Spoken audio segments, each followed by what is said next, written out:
Okay, so we have been talking behind the scenes today, well, over the last couple of days, about something that's blown up on social media.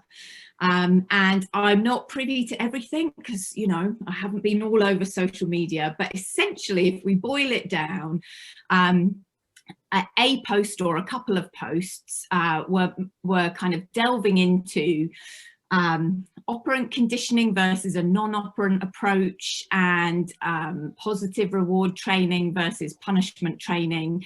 And there were kind of strands of bits of those conversations, some of which did make sense, some of which didn't make sense, that brought us three together to say, hey, there's something here. There are some common messages here that are really exciting. And there are also some topics here that we feel extremely passionate about and we'd like to explore more.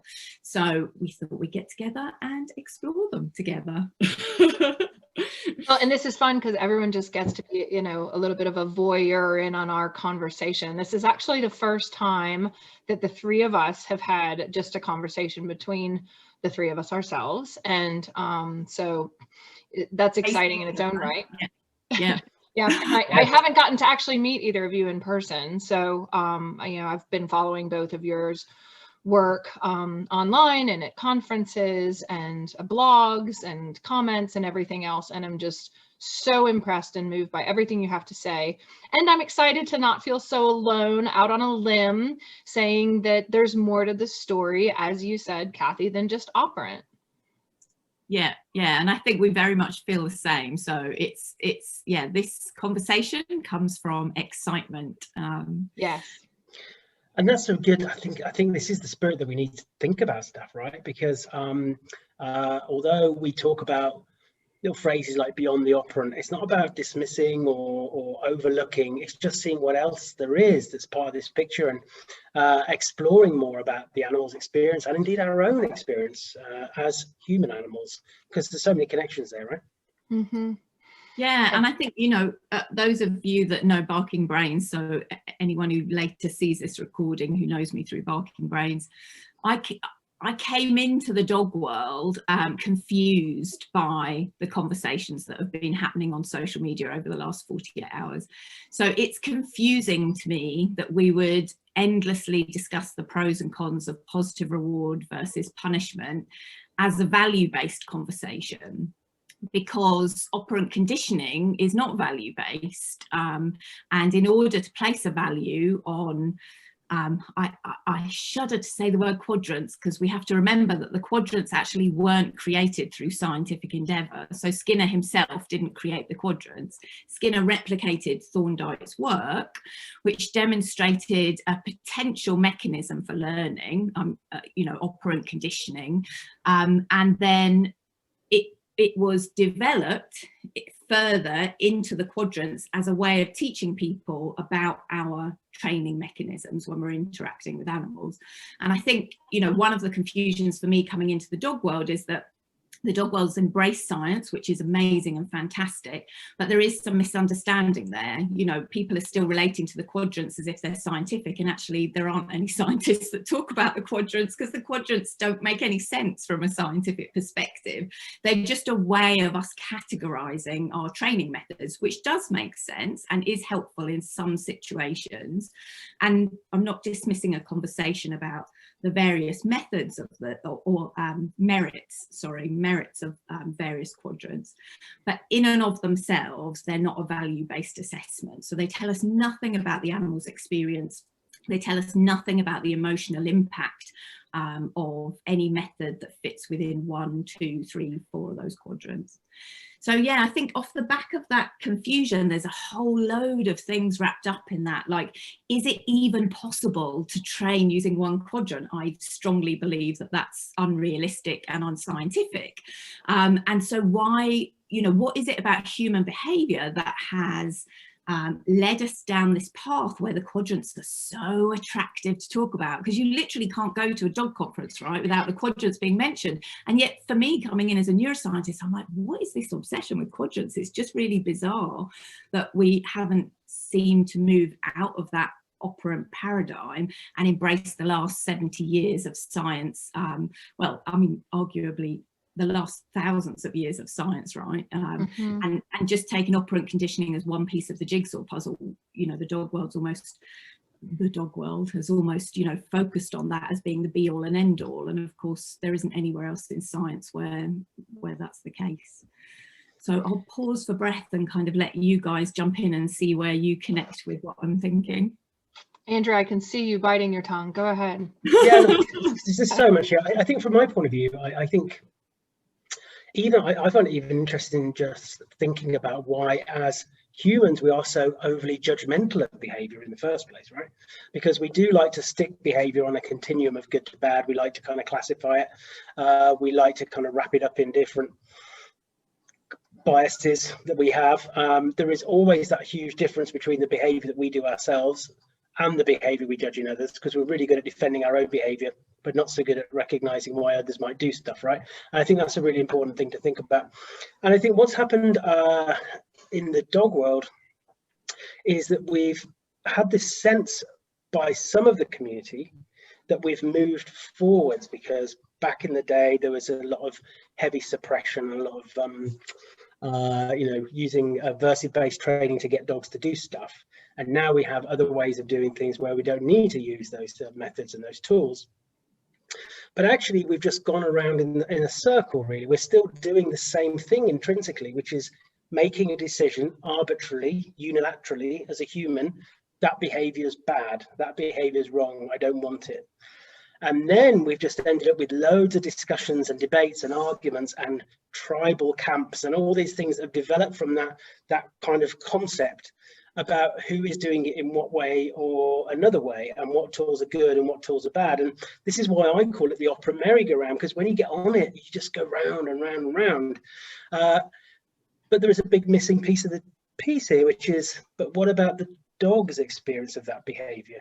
I use the term relief a lot about thinking about when we think about those internal drives that trigger behavior, which are more complicated than just a simple reinforcement consequence or the environment. There's lots more that go in, and we know that ourselves, right? We just have to live our own experience. I think actually my behavioral output is based on quite a lot of complicated stuff. So a lot of these behaviors for dogs are potentially relief seeking, and yet we've arbitrarily unilaterally decided we don't want it. We've already labeled that. So I think this is a big thing for a lot of our colleagues on either side of the fence. I'm talking either side of the fence regarding methodologies and tools. To just think about, and what I love about our discussions when we've had them, is that actually we're pitching something that isn't particularly controversial here. It's just saying, well, maybe there's a little bit more. Maybe if we're, and so many people have asked me, well, how are we supposed to know about the dog's emotional experience? You can't measure it, you can't do this, you can't do that with it. But actually there are loads of disciplines there which give us an insight. That's histology, neurology, physiology, all these kind of things. And I see my approach very much as a philosophical one, really. A lot of these are kind of questions, you know, question mark stuff. What is wrong with philosophy? What is wrong with having a philosophical discussion about maybe having a bit of empathy about what that dog's experience might be like? But the reality is we're not very good at even stepping into each other's emotional experience. And this is another reason why we have all this negativity that kind of surrounds these things. And everybody just gets more and more entrenched because everybody's actually looking through the same lens, right? They just might be looking at it from the other end. Well, and I agree with you completely. I mean, both of you offer such valuable different angles on really the same topic here. And, you know, I know Andrew and I both work directly as behavior consultants with the clients. And what you described, Andrew, is that central kind of erroneous approach that we have in developed nations and have had for a long time, that they are our pet and they're ours to control, and there's a list of good behaviors and bad behaviors, and this whole concept of how to best make a dog then obedient, right? So even positive reinforcement only, supposedly, dog trainers say, you know, it's still obedience training and it's still commands. And I think that's where philosophy really does come into play in terms of just asking some tough questions about the implications in our own attitudes and our own perceptions about these dogs we live with when we approach it from what should or shouldn't they be doing according to the judgments, as you say, of the other, of the people? And then what strategies do we then employ in order to best change the behavior according to what our expectations, wishes, goals, lifestyles are? And from my perspective as an ethologist, I'm looking at it as this animal in a habitat that is a far cry in most pet homes in the modern age from anything about the natural environmental ecosystem, sensory cues, signals, and opportunities even to express natural behaviors, things that we've painstakingly selected dogs for historically. And even if it was through artificial selection, those same mechanisms that change behavior through natural selection and change morphology through natural selection are still at work. And the animal has changed in meaningful ways because of those selections. And now we just have this attitude like, well, they're just different shapes and sizes and colors and whatnot. And I want this one and you're going to have that one. But we're all going to prescribe to them the same pet lifestyle, give or take, the same expectations, give or take. And then you can do it your way and I can do it my way. And my whole emphasis here is maybe we should step back and ask what we're looking at and why these things are happening in the first place. And to your point, what is the behavior representing about the animal's welfare or lack thereof? And how can we get to those issues to resolve problems at their source rather than endlessly tinker around with the manifestation and expression of that welfare or lack thereof? Yeah, and I've been thinking kind of, with the various things that are going on in Facebook and various text messages going backwards and forwards, reflecting on what is attractive about looking at dog behavior through an operant lens, if you like. Why is it that we get stuck on arguing between positive reinforcement and punishment-based training? And it's interesting because there are some parallels with modern learning theory. So modern learning theory actually doesn't say, this is why it was confusing to me coming in as a modern neuroscientist, if you like, is that we don't talk about behavior being dependent on consequence anymore. What we talk about from a neuroscientific perspective is that behavior is dependent on prediction and anticipation, and there's a signal between what you predict and what the outcome is, and the magnitude of that signal and the direction of that signal then therefore informs what the behavioral output is.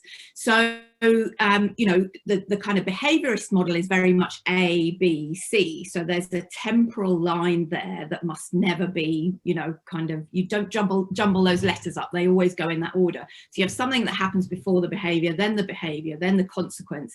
And the assumption made in the 1950s through that work, when it was only that work that we were looking at, was that the behavior was entirely dependent on the consequence. And of course, we've had 70 years of examining that hypothesis and that theory, and we've realized that whilst behavior is in part dependent on consequence, it's entirely dependent on that interaction between anticipation and consequence. And then, sorry about the banging in the background, that's called having a Mally that's throwing things around in the background because I'm not taking her out for her 7 o'clock walk. And she's anticipated and predicted that we go out for a walk at 7 o'clock. So, but if we bring what we now understand about the way that the brain learns, that interaction between anticipation, prediction, and consequence, we start to see why the quadrants are so attractive, because they give us certainty. Because they're simple, they're straightforward. We can categorize into four sections and then argue about which order they should go in terms of an ethical temporality, if you like. And of course, the world isn't like that. We don't have that much certainty because we have unknowns. We do have ways of providing insight to emotion, and I do think science is moving away from saying that anthropomorphism, for instance, is not allowed. In neuroscience, we do talk about introducing anthropomorphism to help us hypothesize how to set experiments up to investigate emotion in non-verbal species. But it's really interesting how we get this interconnection between human behavior and animal behavior being about providing certainty. And from a neuroscience perspective, it's all about reducing the energy expenditure through certainty. So the more certainty and the more predictability your brain can create, that, you know, evolves on past experience, the less energy you have to expend wondering about what the possible options are. Well, and the ethologist in me just likes to jump off of that and talk about the economy of behavior in nature and in adaptation and in survival. It's the same kind of system of, you know, cost benefit analysis and checks and balances, and always saying, well, what's my point of reference for that? And so I like thinking about learning in this evolutionary way, so that you can see that the purpose of learning is to constantly improve our expectations reliability in some manner, right? And so you can have generations of expectations being built, if you will. And that's what the whole field of neuroethology is about, really, like signals in the environment having such profound meaning through conditioning, if you want to, through that lens of ABA, that like it's literally in the animal's perception and even physical design that those signals are going to be meaningful in the first place. So nature is trying to find some set of operating rules to help individuals be more successful at interacting with their environments, right? And so that does have a bias towards oversimplicity, and all learners have this bias towards oversimplicity. And I think it's time that we call that out on ourselves based on this operant merry-go-round conversation, you know? I think that's a really great point that you brought up about that, and about this desire for certainty and some sense of concrete prediction based on something that seems completely mathematical and therefore under our, you know, our control as the humans in the equation. Yeah.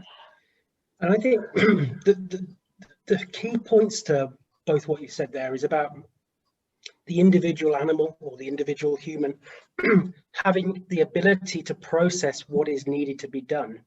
And Mother Nature's really good left to her own devices, right? To get those checks and balances right. We see a lot more self-regulation within the kind of wild animal world. You know, you kind of go through one experience, you come out the other end, you kind of process that, you get ready for the next. And I think what we've got to recognize with operant training is how much are we manipulating away from that process for the dog? How much are we actually interfering with that dog's the ability for them to actually go through a self-processing ability to look for self-regulation when we're just asking them to do something else again, because of course the kind of term that's used a lot is, well, if you've got a dog with you know, some of these challenges, just train more.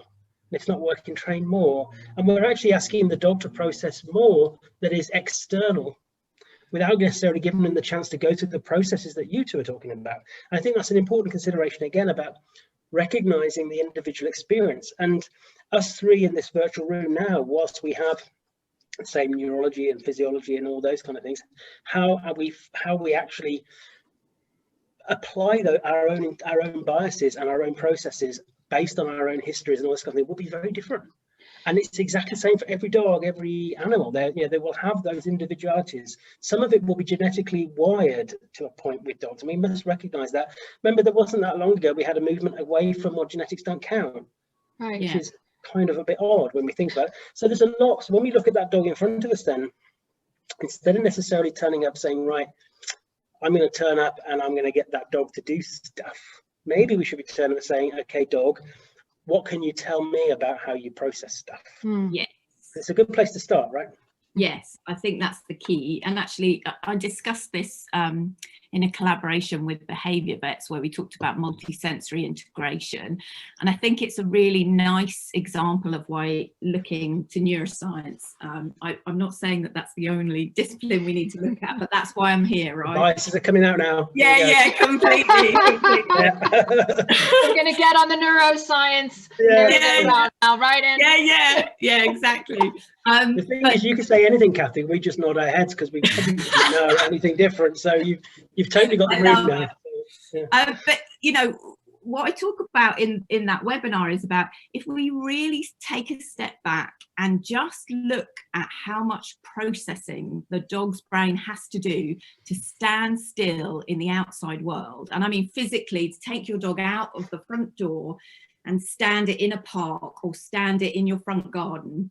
and just stop and look at the dog and think, how much processing is that dog's brain doing? It is almost overwhelming. And I'm almost getting emotional now, because the brain is so beautiful and so complex, and we distill it down into really simple things like the dog can see, the dog can hear, the dog can, you know, but actually the amount of processing that goes into vision, if we take that as an example, you've got specialized cells that only recognize clockwise motion as opposed to anti-clockwise motion, and specialized cells that only recognize left movement as opposed to right movement, and connections with those cells that only fire to recognize that visual information when certain other auditory information or other sensory information is available.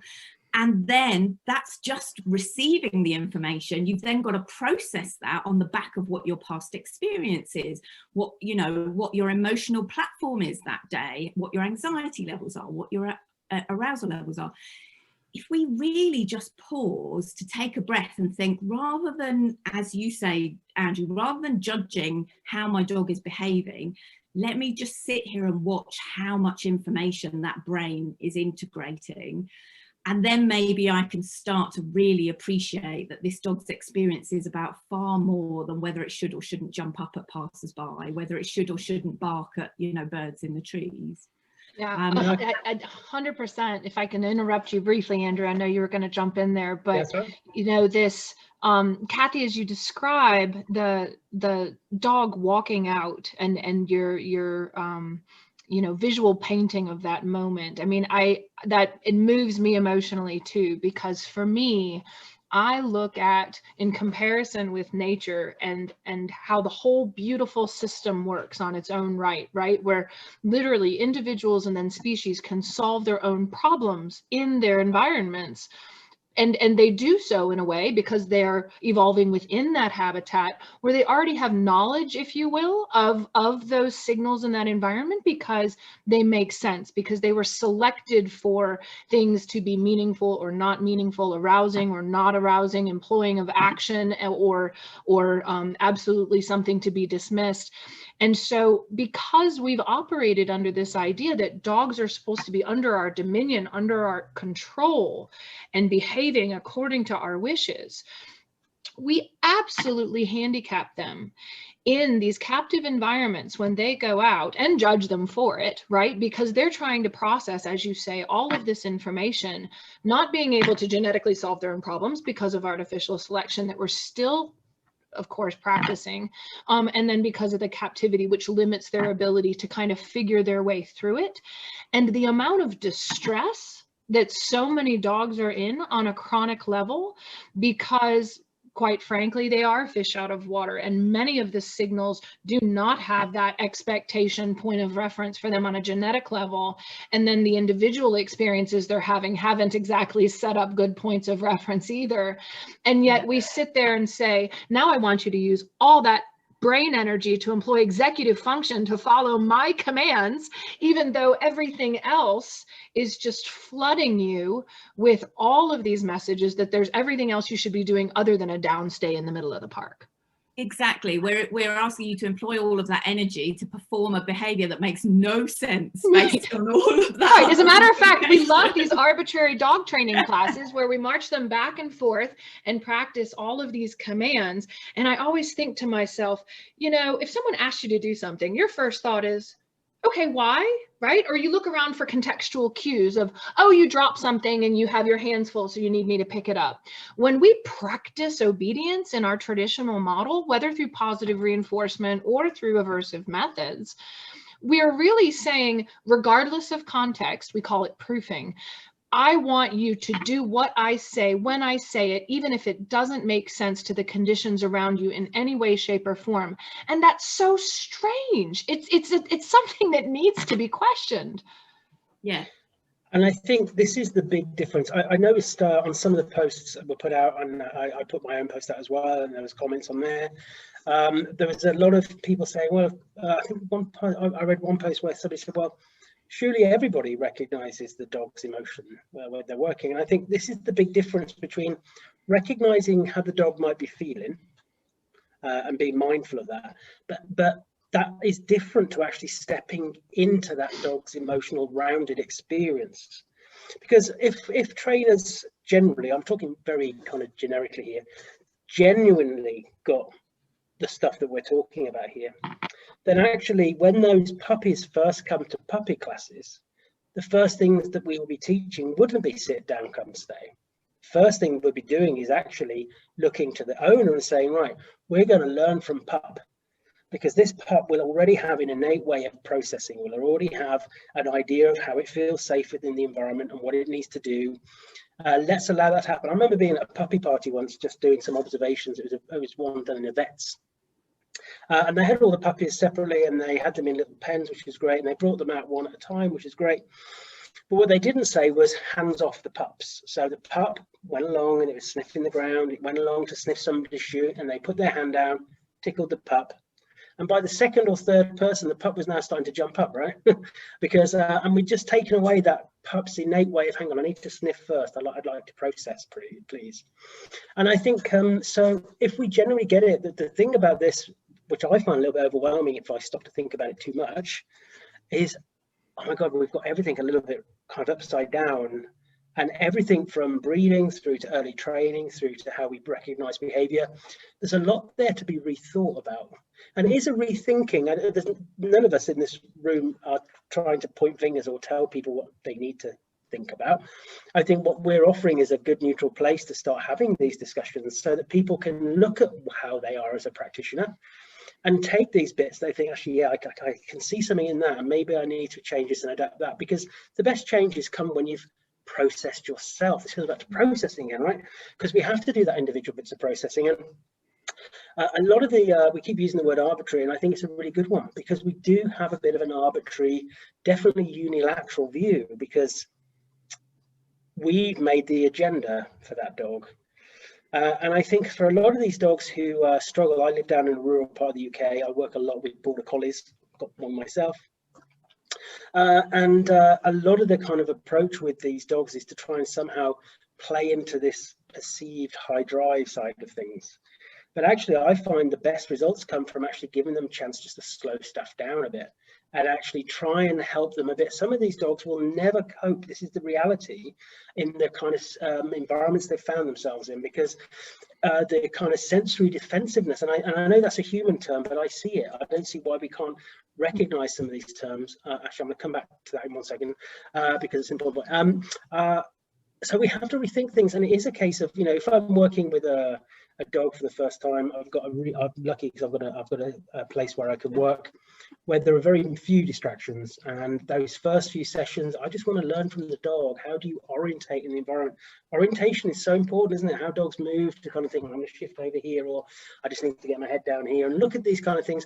And if we're going to use reinforcement, and of course we do, it's far better to try and turbocharge those behaviors, those abilities that are innately useful for the animal, not create things that we find more appropriate, but run the risk of not being innately useful to them. I'm just going to come back to that thing about sensory defensiveness, because I find a lot of the inspiration that I am getting at the moment is from the from the progressive end of the human world, working with children with challenges. And I think things like total communication, which I've just got into recently, which is very much allowing the child to be able to communicate how they need to, their needs, rather than push them down to, you must use a knife and fork, you must say please, you must say thank you.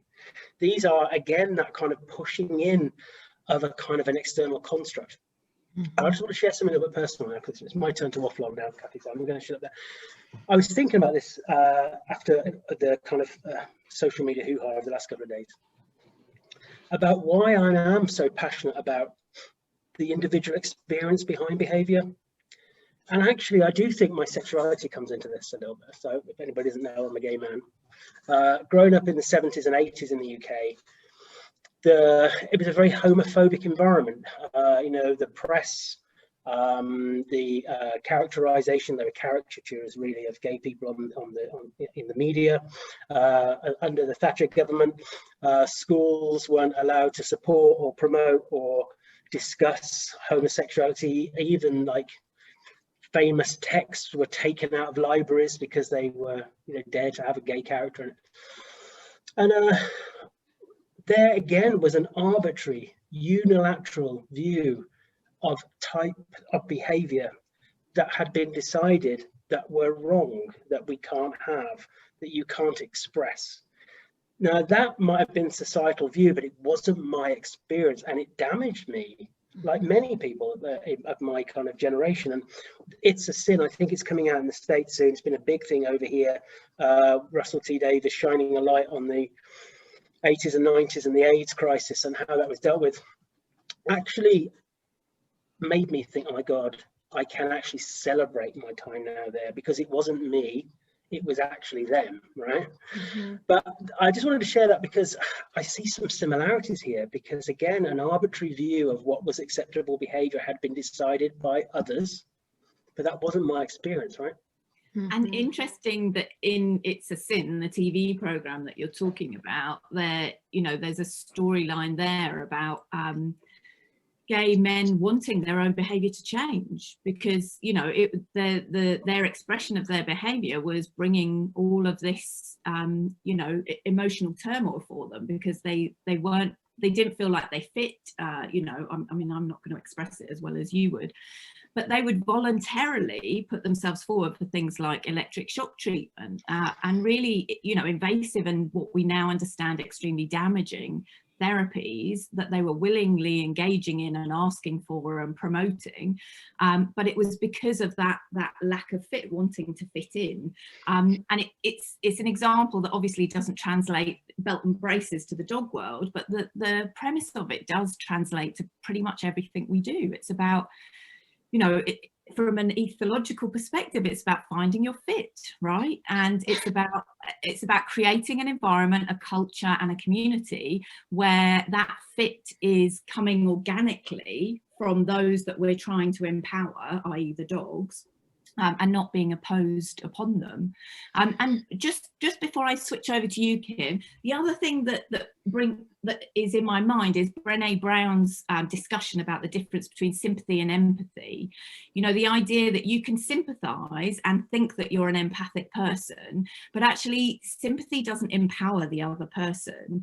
Empathy, by stepping into the person's experience and not just saying, oh yeah, I can really relate to that, oh yeah, I really, you know, feel emotional for you, but actually stepping into their experience and thinking, what must it be like to be in their shoes? That then opens the door for empowerment of that person, because then you're not sympathizing with them. It's not about a pity party. It's not about fixing their world, fixing their problem. It's just about saying, wow, okay, now everything makes sense to me about how you're viewing the world, or your behavior makes sense to me if we're talking about behavior. Well, two things there. That whole idea of what you were just saying is really powerful, and the being able to put yourself in someone else's shoes as critical, and the whole idea of I wonder how I would feel, and the throwing out the projections of that being so criminally anthropomorphic, when really there are a lot of things that are similar, not even just between us and dogs, but between us and all the species. And we tend to like to go with this tribalism, and maybe it's that oversimplification tendency that we have that wants to differentiate.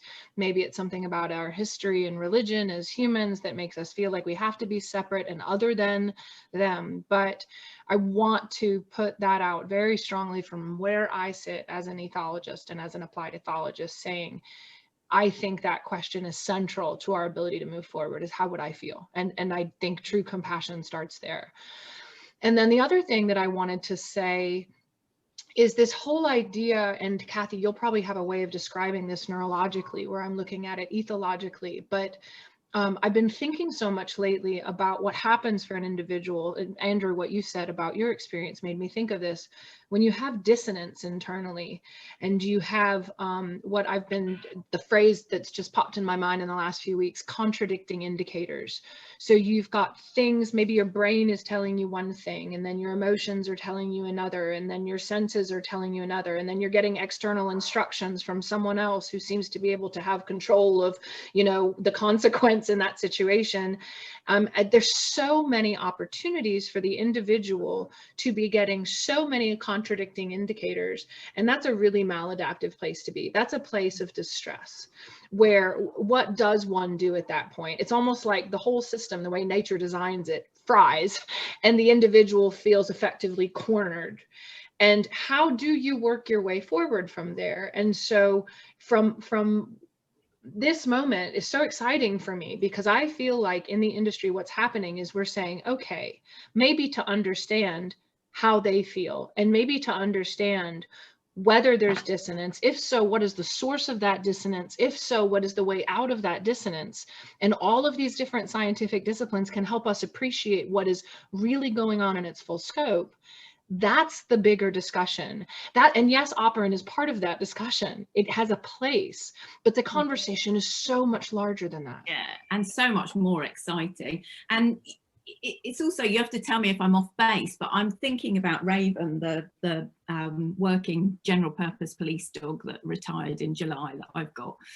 And she's bred to be a high drive military level Malinois. She's worked in the police, so not quite as an intense career as in the military, but she's very much been a working dog. She's now come over to me in a pet home because she lost her confidence when she was working.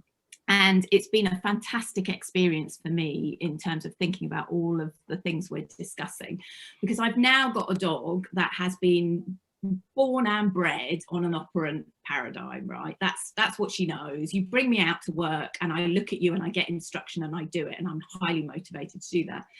So, you know, the initial school of thought that I had was, you've got to give her a job, you've got to give her a job, you've got to give her a job. So I take her to agility, I take her to IGP, I do kind of more intensive training. And I'm not suggesting I'm a good trainer, I'm not a trainer, but, you know, I do train my dogs because they live with me, and if that's what I'm going to do with them.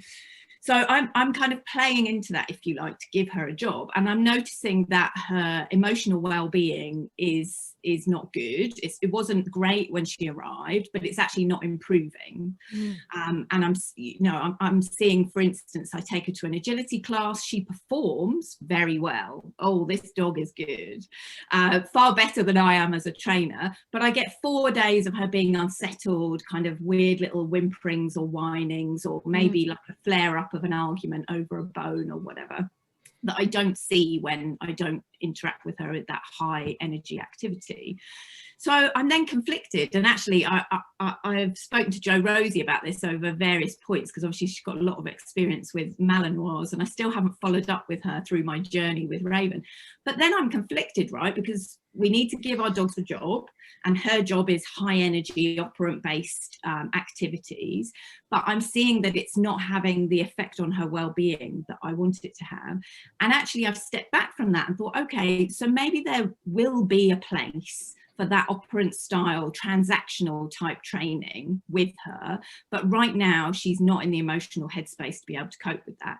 So my job is, how do I create an environment and a relationship with her where it's not binary, where she's either working and exhausted and therefore behaves the way I want her to, or she's not doing any of that and she's spiraling off the walls. And it's about looking back at, okay, where do we go from this? Well, actually for Raven, the things that I noticed was she'd never been taught to interact with the world through anything other than an operant lens.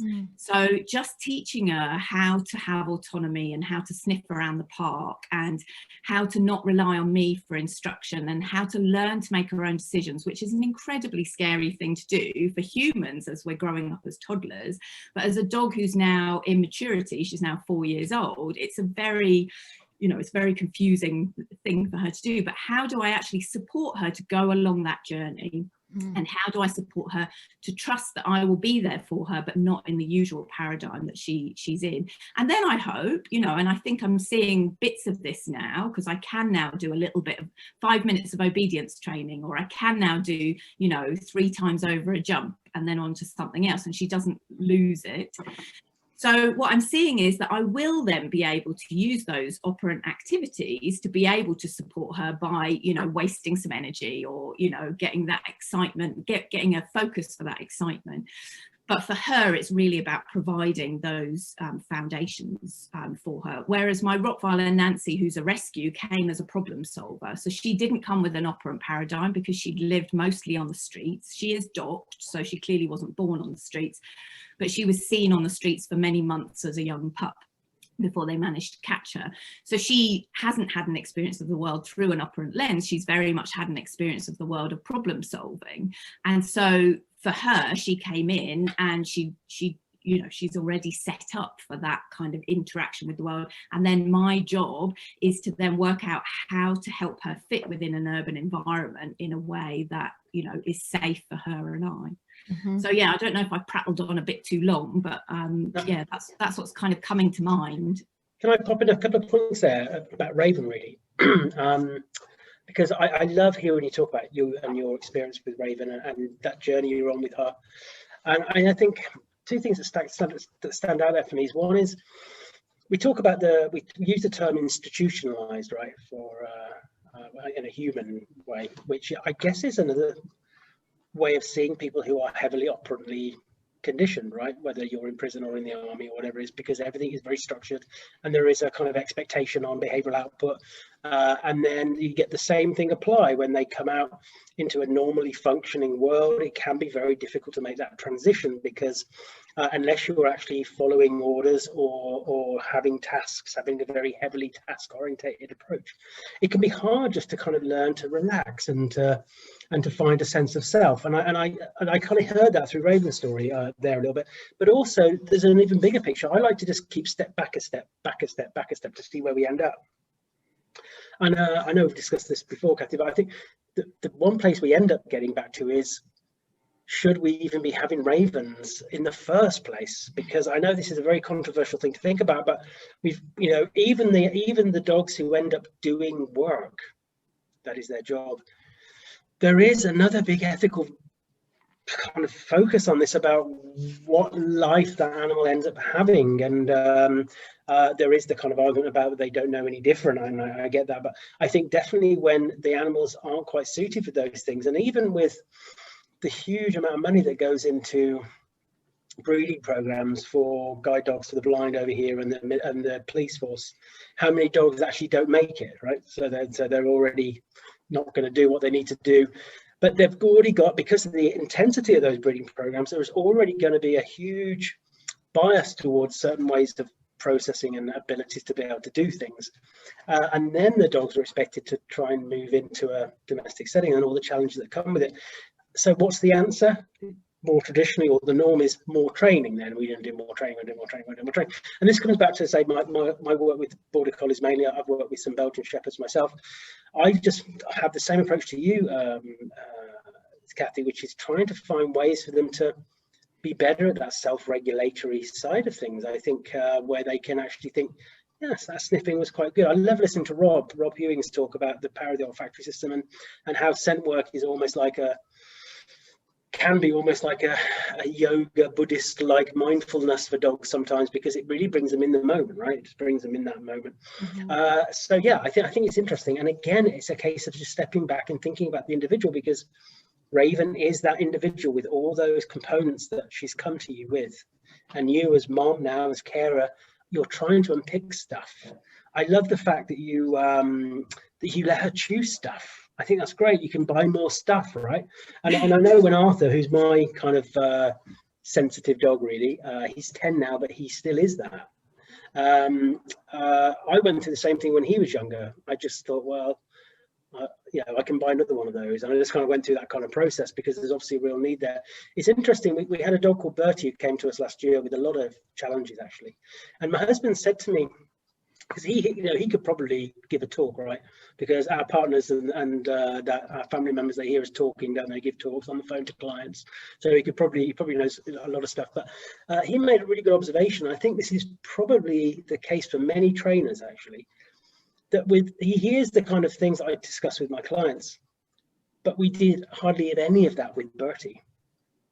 Because what we did with Bertie was just listen to him and make adaptations for him and make allowances for him and all these kind of things that we were doing. I wasn't engaging in loads of protocols. I wasn't kind of doing a lot of stuff. And I think there is a pressure, I know, on us as professionals to kind of, when we get paid by a client. And I think for me that is less of a pressure, because I don't go to my client saying I'm going to come and train your dog. I make it clear straight from the start that I'm going to help them to become more of an aware caregiver. So that takes the pressure off a little bit. But yeah, so going back to Bert's story, we didn't do much. We did do a lot, actually, but we didn't deliberately do much. And we definitely didn't have an operant approach thinking, right, I'm going to get him to do that behavior instead because I don't like that.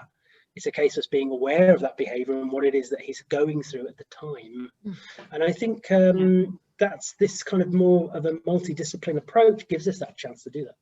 Yeah, and I'd love to jump in on your story and feelings and thoughts about Raven too. I was jotting some notes down just so I would make sure not to interrupt Andrew and give him a chance to talk. But in terms of, like, if you were a client of mine, right, and so we can't go back, as Andrew is proposing, that and have the bigger question is, well, should we be making Ravens? And I'm going to touch on that because I think that's at least something we should talk about. Not that it has a simple answer, but okay, now you're Kathy and you have Raven and you want to give your dog the best life possible. From my perspective, this goes back to the very beginning of our conversation about the kind of tendency for the mind to like things that are predictable and to feel like there's some sense of certainty. And so I would offer to a client, for instance, that actually the contrast between when you're doing agility, so to speak, and then when you're not doing agility can actually create more turmoil, if you will, more wake and variation that then the dog is trying to calibrate. And something as simple as saying, I am going to weave agility into my routine.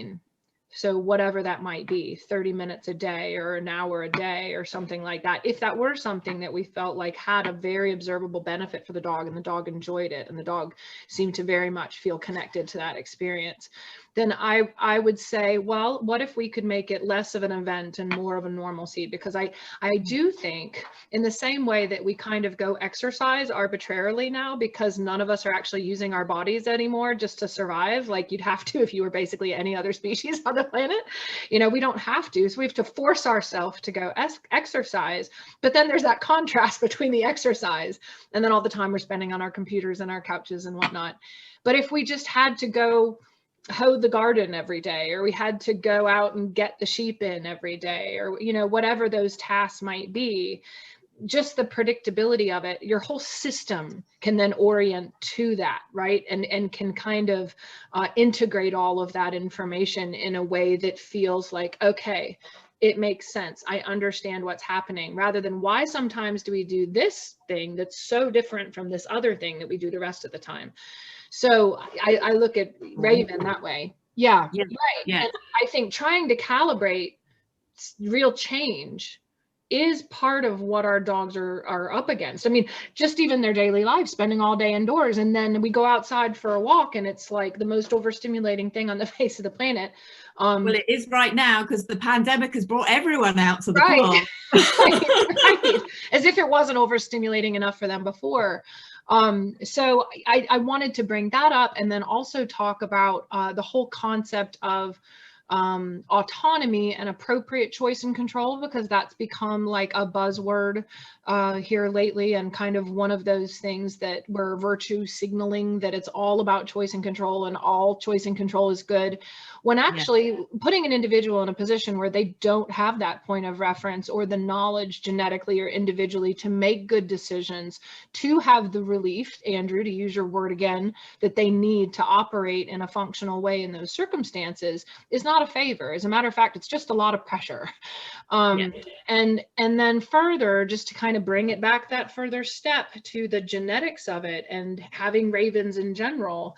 You know, I look at herding dogs as this poster child for many of the kind of extreme examples of how wrong things can go, because nature would have never done that to a creature. You talk about cost benefit analysis, right? You talk about energy expansion, and, you know, there's a level of genetic neuroticism and genetic codependency and genetic discomfort with making their own decisions that was really helpful when you had a group of sheep that you needed to move from point A to point B, so the animal doesn't become aroused, start chasing it, and take the flock 3 counties over. Because we wanted that dog to constantly be, what do you think? What do you think? What do you think? How should I do it? Am I doing it right? Am I doing it right? What now?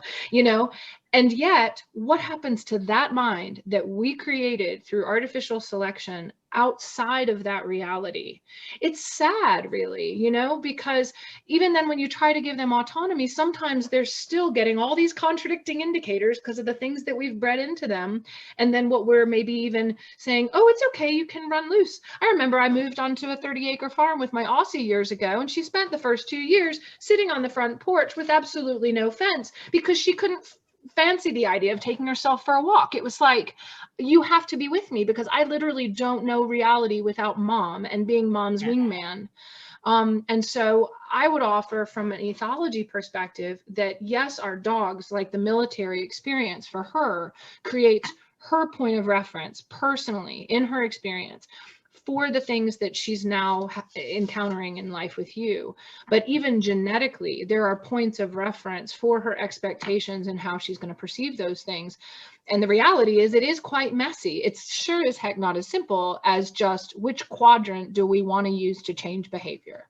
Yeah, and everything you said is just fantastic because it entirely fits with the way that I'm now thinking about Raven. And obviously, you know, it's early days, right? I've only had her for 6 months and she's my first Mally, so there's that Mally versus other breed kind of conversation too. But it was Jane Arden that kind of triggered this cascade. She's a UK dog trainer, superb dog trainer, like very, you know, technically brilliant. And I met her with Raven a few months ago. And she said, oh, just show me what you're doing. And the first thing she said is, I don't think she's going to cope with free shaping. So I was using a free shaping model because with my Rotti, who's a problem solver, that's really rewarding for her. It has a huge positive impact on her well-being. But of course, for Raven, it doesn't make sense when you think about what she's been bred for, because you don't have a free shaping mind if you're going into dangerous situations and you have to stay on task regardless of anything that happens around you.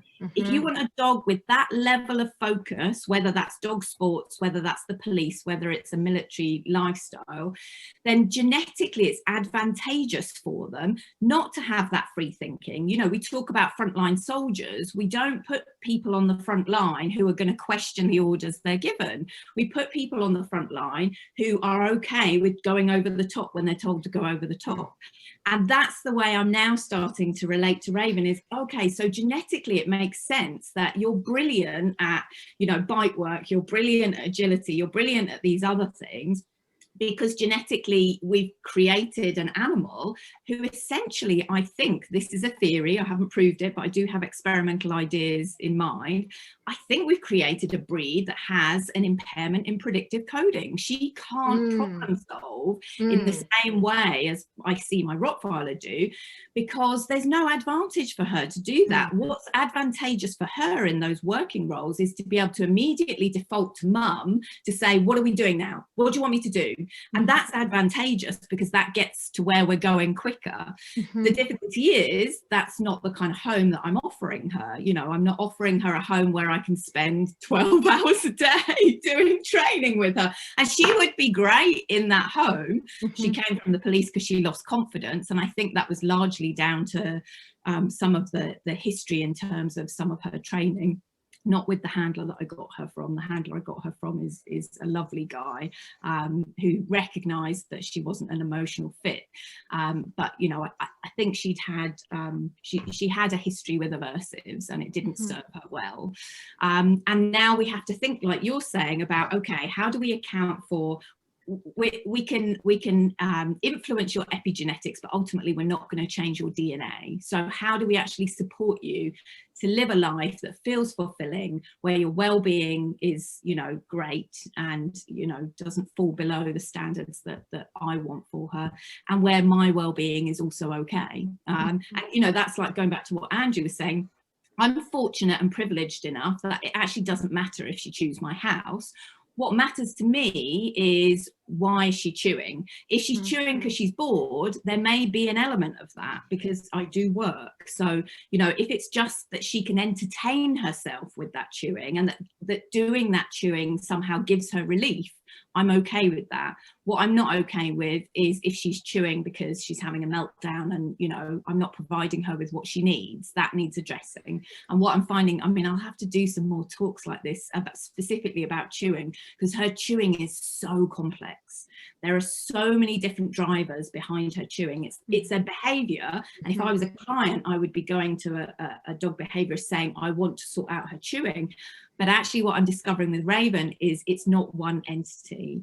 She has, you know, chewing as an expression of distress, chewing as an expression of boredom, chewing as an expression of separation. There are all of these different drivers. Some of those I want to be able to use chewing as a barometer to see whether I've corrected the underlying emotional deficit or environmental deficit, and some of those I don't. Hey, I love you talking about using behavior as a barometer, because this is what I've been saying, is behavior is evidence of welfare or lack thereof, right? And not to say that that's all that behavior is, but in a way we can look at things that look unhealthy or are troublesome, whether it's to the dog or to the individual, and say, so what is that really about? And my guess is you and I could go back and forth for 2 hours just on Raven's chewing, and I could offer ethological explanations for some of why in this context that might be a behavior she'd relate to. And, you know, with a lot of these breeds, we've selected for like very specific kinds of actions in the presence of arousal. Like, we didn't really want a lot of diversity. For instance, scent hounds, you know, basically they get aroused and they start baying. I mean, you know, it's hysterical seeing them at the dog park, because the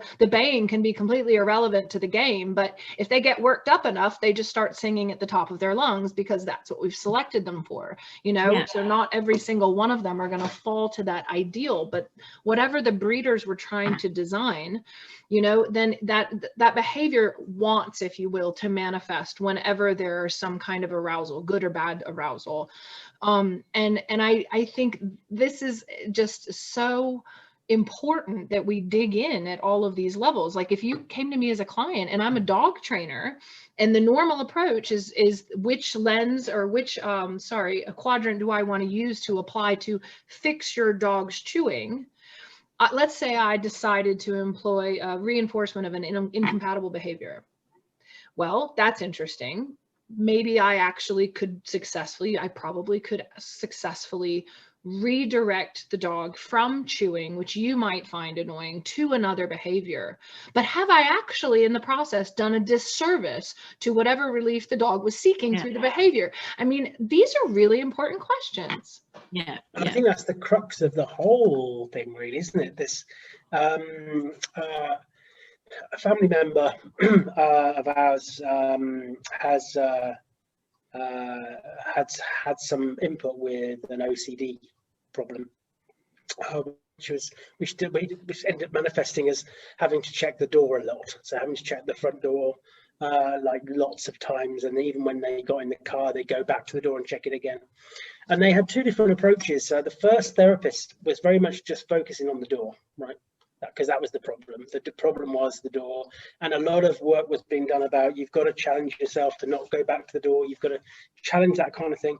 And actually their anxieties rose through that process. The next therapist stepped back a bit and looked at the whole story and realized that there is a heavy abandonment issue for this particular family member who's had been put into care several times, who'd been in a relationship where they'd left them, And now, whilst they're in a relationship that is settled and secure, you would think, well, that's all great, isn't it? But now is when the behavior's coming out, right?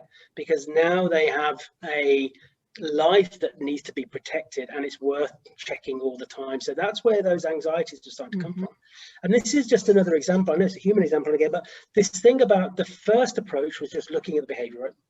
But actually the internal relief seeking element hadn't been addressed. In fact, it was becoming more anxious now, because what they, and in some ways, checking the front door all those times was giving some relief, what I class as temporary relief.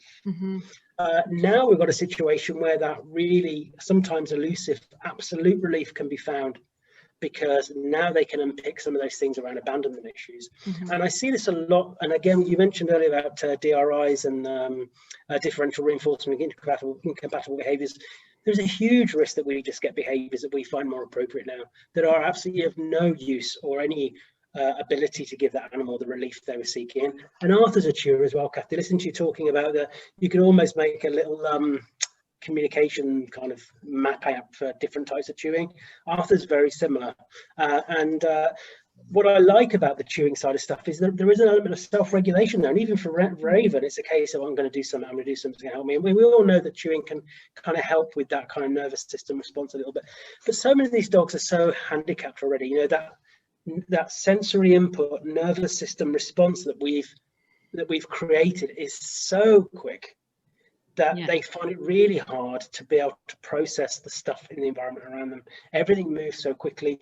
And also, even when we think about the kind of stock in trade stuff of dog reactivity stuff, I prefer to use the term sensitive. That's what I like to use. The dog is sensitive around the dogs. There is an assumption that there is a fear there, that there's all these kind of assumptions that we make, and then we jump in with an operant approach, either using an aversive to punish it or trying to get the dog to do something else. A lot of the time, and this isn't like, you know, this is anecdotal, this is my experience of observing many dogs in this, with this kind of challenge. A lot of the time, it's because the dog hasn't actually got a problem with dogs per se. They just have a very specific ways of wanting to socially process. You know, many dogs can be quite flexible with their processing. They're so adaptive, dogs, aren't they? You know, when we have these conversations, it's amazing that the majority of them get on with stuff, right? Because they kind of do. But some dogs are really, if they're very sensitive, especially socially sensitive, the problem is they've got this history of social engagement coming all the time before they've checked off their social processing checklist. I say this is just again a theorizing side of things, but it plays out for me though, because when I set up things well enough that they can actually start thinking, actually, I can process how I need to, and then I can make choices to kind of disengage myself, that becomes a lot more powerful than just getting the dog to randomly do other behaviors. And if the dog does have a processing side of things where they're like, hang on a minute, I just need to kind of work out what's going on. I need to get myself in the right place so I can do the normal threat evaluation stuff that we all take for granted a lot of the time. With us adding in more cues or commands, whatever word you want to use, are we just adding more for that dog to try and process now? It's just because, and then if you're not careful, the dog can end up attaching all of its kind of coping mechanisms now to that training. That's what's actually happened. So they can't self-regulate. They're not self-regulating. They're totally connecting to something else to try and avoid the dysregulation. You know? So these are all thoughts that we need to think about. And on a science point of view, Kathy and I have had this discussion many times, and something you said, Kim, about we don't have to necessarily wait for science to gift us with the answers. We can theorize and have these discussions and then go back to our scientific colleagues and say, what about this? Yeah, exactly. This, you know? Yeah, and I mean, when I love creating ideas for experiments. So we've got a particularly exciting project that's kind of going on in the background around animal emotion and yeah, kind of looking at that in comparison to human emotion. And I was talking to a neuroscientist colleague and saying, you know, but this is what I'm seeing with Raven, and could we look at that in a paradigm, blah, blah, blah. And he just stopped me. He's a pure neuroscientist. Like, that's all he does is cognitive neuroscience. And he said, but does that make sense from an evolutionary perspective? And it's just so clear that you can't possibly have a scientific approach to any of these questions or any of these discussions until you really bring in taking it right back to, does it make sense from an evolutionary perspective? And what is the logic behind that from an evolutionary perspective? Mm-hmm.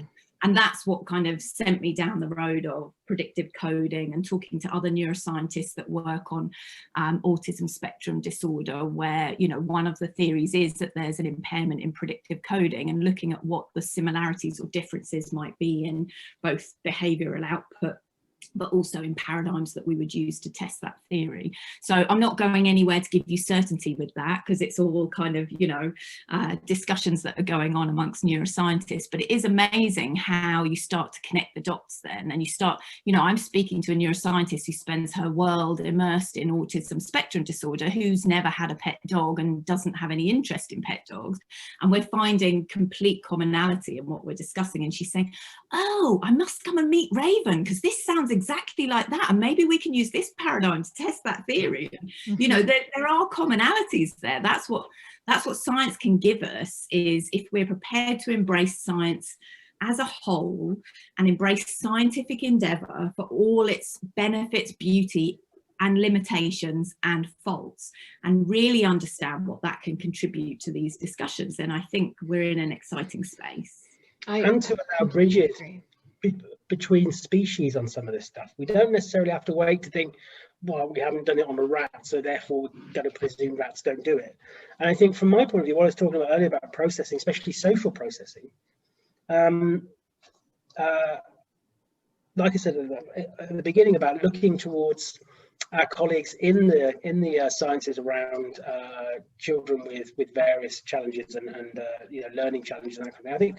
I think there is an obvious link up there, I think, between trying to understand some of these kind of things. And I think for me, my kind of bias of sorts is this element of processing. It's this, because that's part of our experience. It's about how we individually need to process, what we actually put weight on, what we put value on. Yeah. Things that we actually think, yeah, that actually means something to me. And also those things in the environment, you know, we take it for granted as humans. I'm not entirely sure the exact figure. It's kind of 95%, I think, or something higher, that we process so much through our sensory integration system subconsciously. We're not even aware of it. But unless you're an anxious person, of course, if you're somebody who is an anxious person or has gone through an anxious period, you'll be aware of way more, and you will invariably need more time to process, right? So especially in social situations. And so it's not a huge leap to think, well, maybe this dog might be experiencing something similar. And like you said earlier, Kim, to say, I wonder what that might feel like. Just because they're a dog, it doesn't make it any less valid question. It just doesn't. And I think we put up too many barriers to explore further possibilities if we just think, oh yeah, but they're a dog. Mm-hmm. You know. Yeah.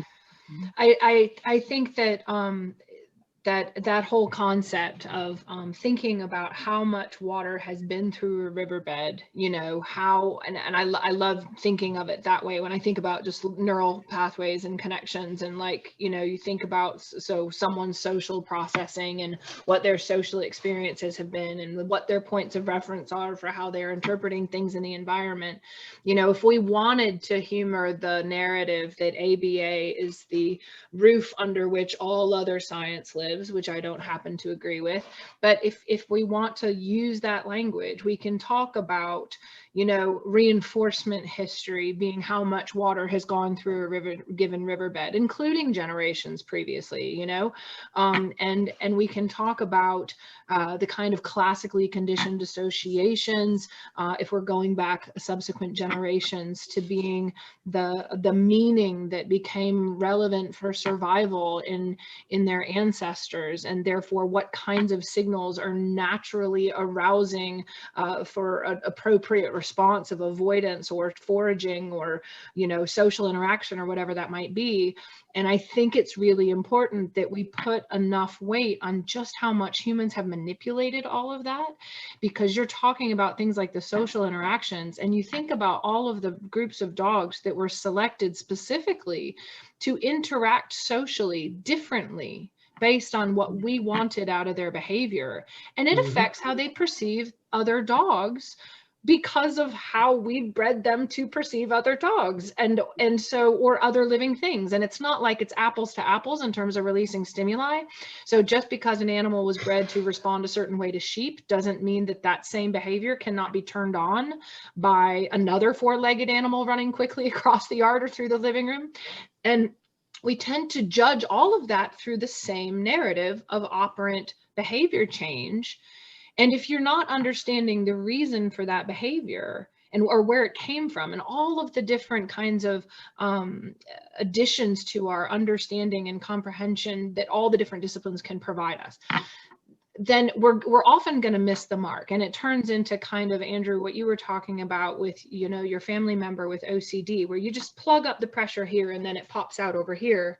Because then we have this horribly confounding little variable called there's literally a need to express natural behaviors. You know, and we know that across all the other species. This has been one of the 5 freedoms, you know, going back quite a few decades, and we know its value for animals that are in captivity and other kinds of situations, but we don't really apply it to dogs. So then how does the animal navigate all of those variables when we're trying to socialize them to perceive whatever in a certain way, but then they're getting those contradicting indicators from their own instincts and the things that we've selected for that are going to affect how they then perceive those signals.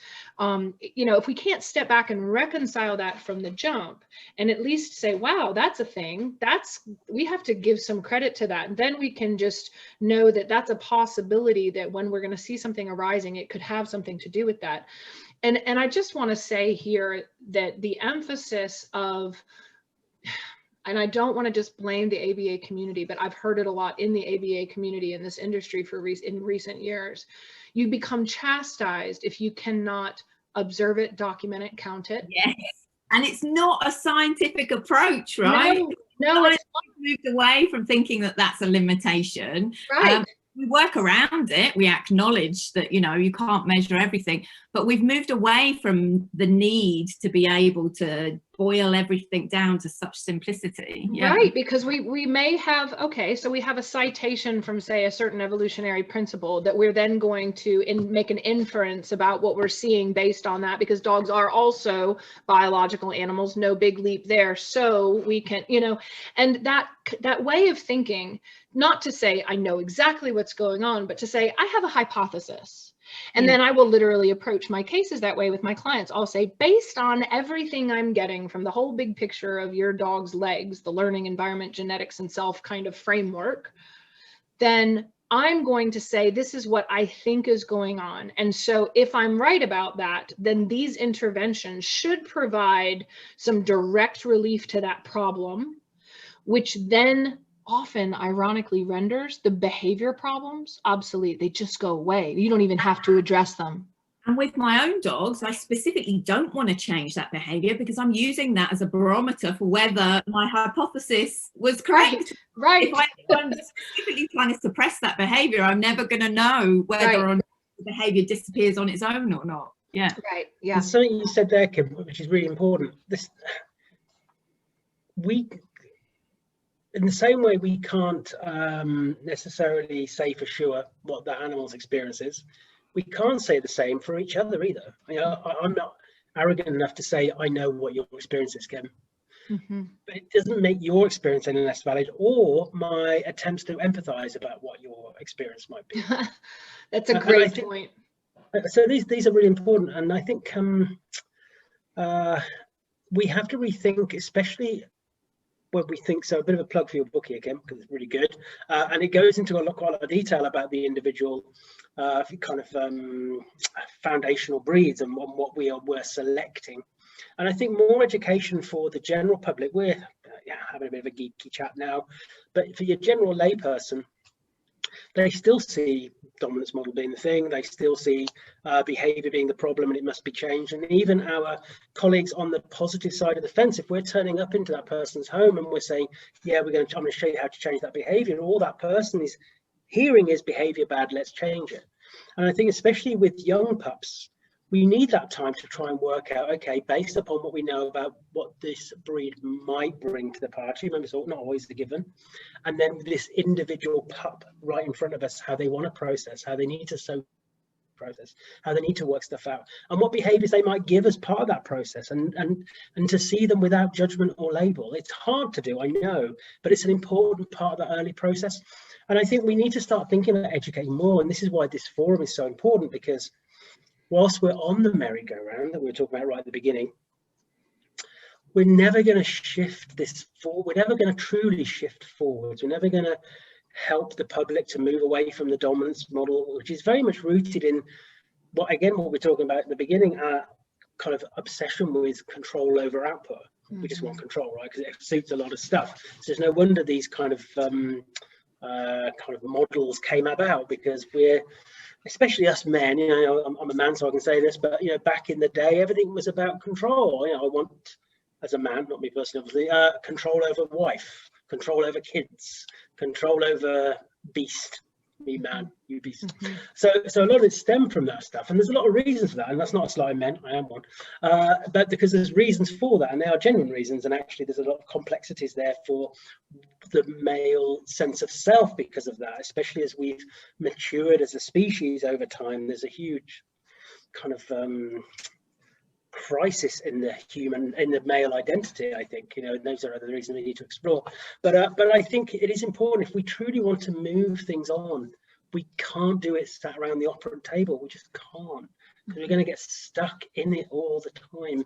And even people listening to us today, you know, we've just been having a bit of a chat about stuff, but like you said earlier, Kathy, it's exciting and it's rich and it's beautiful. It's almost like the dog industry walked into the woods one day and thought, yeah, trees and bushes, it's all about trees and bushes. But what we want to really do is look over shoulder and think, oh, hang on, there's sea there, oh, hang on, there's a beach there, oh my god, there's cars there, and there's cities there, and it's just having a more rounded look, not just thinking it's all trees. I could put a little nudge about not seeing the wood for the trees now, but that's far too clever for me. But I think this is important, isn't it? I think that's all it's about, and nobody needs fear anything. I think that's the most important thing. You know, we're not. We all know this stuff. Like instinctively, if we just step back from thinking that, you know, in order to be a good dog trainer, dog behaviorist, I have to understand the science of Skinner, I have to understand the science of quadrants, I have to know whether what I'm doing fits into this quadrant. If we actually just step back from that, we instinctively know this stuff. You know, I experience that my hormones change as I'm going through menopause. I've talked about this in my webinars, you know, a personal share. And my behavior is drastically different along with my worldview when I'm going through those, you know, hormonal fluctuations. And I will have a very different world, or I have experienced a very different worldview and a very different approach to relationships, as in, you know, communicating with people, depending on which HRT I'm on. Well, you know, we instinctively know that behavior is more complex than A, B, C, and more complex than correct or incorrect. You know, my behavioral experience isn't incorrect in that moment versus that moment. It's just, that's what it is, and that's what it is, and we just have to account for that. And I think really important about that's a really good example. So whilst you've gone through those hormonal changes and your kind of value judgments changed and your kind of processing changed and your behavior changed, nothing changed in the environment. So it's really important. That's a really important point, because that's really confusing for everyone around you. I can imagine. But I think this comes back to the thing I talk about, and Kathy and I both speaking at the behavior conference. If anybody, I think there's still tickets available, because we're going to look at this stuff. We're kind of double teaming on it. This kind of notion of the behavior we do ourselves and the behavior we judge in others, because when we look at our own behavior, like you said, Kathy, we recognize actually there is more to it. Actually, there just is. From my own experience as a human being, I know, but as my own experience tells me that it isn't a huge leap to think that would be the same for our dog, especially as a species that we have influenced for 10,000 years, right? We've influenced so many ways, not just the genetic side of stuff, but how they connect to us socially, their social experiences, their environmental experiences. And the more definitely nothing to do with this. Oh, sorry, Andrew. I was going to say, the more we look scientifically, the more similarities we find. That's you know, that's the way this is going, is for the last 70 years we've just found similarity after similarity after similarity. Hence why I'm, you know, now director of the Comparative Biology Centre, because you can make those comparisons in a meaningful way to move the conversation forward. So there is a science around that. And you said something to me, Kim, which has really stuck with me, which is we don't need to wait for science to prove that dogs have this. We should be waiting for science to prove they don't. I think it's a which way around you want to see it, and that really stuck with me because you know, like you said earlier, Kathy, you know, as long as we think, is this grounded enough? You know, can I ground this in something to think maybe that is a thing? Obviously, you know, we can have all sorts of pseudo scientific stuff going on, and we can all have our own bizarre theories. I've got quite a few. I would never share them on air because it makes me look not particularly grounded. But I think the stuff we've discussed, especially, it's not out there. It just isn't, and it's not particularly controversial either. I think this is the most important thing, and definitely what I think we all agree on is that this type of discussion can, if people allow it, create a safe space for people to move slowly away from their entrenched tribal positions and just think, maybe here's something that actually isn't that controversial that I can think about, and then I can make my own self-reflection about my own practices. Yeah, and I mean, I'm sensitive to, I know, Andrew, you've got to go in a second, but I mean, it may be a good spot for us to kind of come full circle, starting, you know, with where we were at the beginning of this conversation, about really giving ourselves as professionals and the whole industry permission to talk about the things that they're observing that make sense to them anyway, that it is bigger than just the operant that has been presented as a religion which should not be crossed, which is somehow the end all be all, when, Kathy, as you described, we know that, you know, we end up finding at the end of the day, most of the disciplines are talking about the same thing through a different lens with different terms, you know, but they're often coming to similar conclusions, and we can just expand our understanding so much by looking there. And that concept of control, as you described, and, you know, making fun of males in it is convenient enough in the modern age, but I think it does go back to that mind's preference for certainty and predictability. And as an ethologist, I see that as the following. I see that as the #1 motivation of all beings. The first thing that has to happen before any other motivation comes on the scene is safety. If I'm not safe, I can't eat. If I'm not safe, I can't mate. If I'm not safe, I can't nest. You know, all of the things that we need to do. If I'm not safe, I can't do any of those things. So try it as it is, safety first. And constantly, if I'm not safe, I'm not going to give space for thinking. And I think right.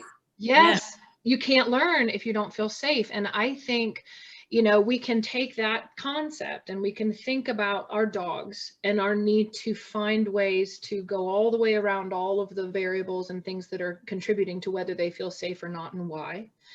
And then I think that's a good place for us to look at ourselves and say, the desire for control and the desire for predictability, rather than demonize our humanity as being other than the rest of species, we can say, well, actually, we're the same as all the species in that way. And really our desire to control and our desire to predict and our desire to pick a quadrant and stick to it or whatever it might be, or a political party or whatever it is that we're talking about. Right. Yeah. We want to feel like things are just certain, and then I don't have to be so hyper vigilant if I feel like I can check that box and move on. Yeah. And so it makes sense that we all got stuck here, right? Because of that desire for certainty. But I think we can move past our own mind's preferences to get closer to truth. But we have to do it together, and we have to do it by talking to each other and listening to each other and stopping this back and forth discussion about how to change behavior. Set that aside right now. We have disagreements, have forever, always will. Everyone does things a little bit differently. That shouldn't be the center of the conversation, even though ethics are part of that. And again, I have my leans. I would propose that we completely move away from that whole conversation as an industry right now and have an entirely different one. Yeah. I think that's an excellent point. And yeah, probably a great wrap. Right. Yeah. And we'll do more of this, and we will share this on social media and have the ensuing dialogues that surely will result. And I just can't wait to do it again. This feels like the organic beginning of something enormous, doesn't it? Yeah, it's great. Just such good fun. And yeah, I think it's brilliant. Thank you so much. Yeah, brilliant. It's always a pleasure to spend time with you ladies, and I think it's the collaborative element I think is really important here. It's not just one person saying something, it's different people from different disciplines now coming together and trying to find that new vision that we can have a more of a consensus cooperative approach with, you know. Yeah. Well, I have mad respect for both of you, and I just hope we continue to do great things. Ditto. Yeah. All right. Well, we'll wrap it up then. I'll jump off as the host. Bye to everyone. Thank you for listening. See you